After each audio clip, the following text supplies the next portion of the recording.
Hello, everyone. Max Armstrong here joining you as we start another week of reports at DatelineDrought.com. Made possible by the folks at Genuity Drought Guard Hybrids. We began this week at the futures market with stronger prices, corn, beans, and wheat all moving up in the first session of the new week. It's a week in which we'll get a lot of private estimates on crop size prior to the release of the USDA report on August 10th. We saw last week that Informa released to its clients a corn yield number of 134 bushels to the acre. I think many farmers hearing that number must have been shaking their heads saying, no way would it be that large. The Landworth service, which is a part of Reuters, Landworth surveys crops by satellite. Landworth is picking the crop size at 122 bushels. The yield model utilized by Farm Futures, when their number came out a week ago, was at 121.5. Farm Futures will update their estimates after the Monday afternoon weekly crop bulletin, so stay tuned right here for that update. Now, what about acreage on this crop?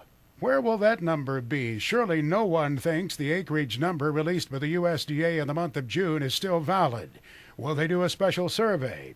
There certainly is precedent for that. Last year, USDA did special surveys of certain states that have been affected by late planting to try to determine just how much corn wasn't planted, how much might have gone into the soybean production. Well, this time, what are we going to do this time around? We've heard no report of a special survey, but one could easily imagine the USDA might try to grapple with that in some way, shape, or form. How much of the corn acreage wound up being abandoned? How much additional soybean acreage was planted because the corn was abandoned? What happened to double crop acreage where the plan was to go in after wheat? In many instances, the wheat came off early. There should have been a very good opportunity for growers to put in double crop beans. Did they do so? Or did some of those folks say, wait a minute, we have extremely dry, dusty soils. We don't want to take a chance putting that seed into ground where there might not be enough moisture. The survey is being done right now for the August 10th crop report. They are out in the field. They're out there. The states that account for 75% of the production of corn, beans, wheat, and cotton have actual field surveys where the crop enumerators go out to plots. They count the plants, and then they also count the ears, the pods, the bolls, and they'll revisit those plots then next month. Then there are the surveys of producers. More than 27,000 farmers are actually surveyed. Some of those are in-person interviews. Some are done over the telephone. Some are conducted via email. And at least as of last year, they were still doing some of those surveys by the U.S. mail, querying farmers as to what they think about the crop yield.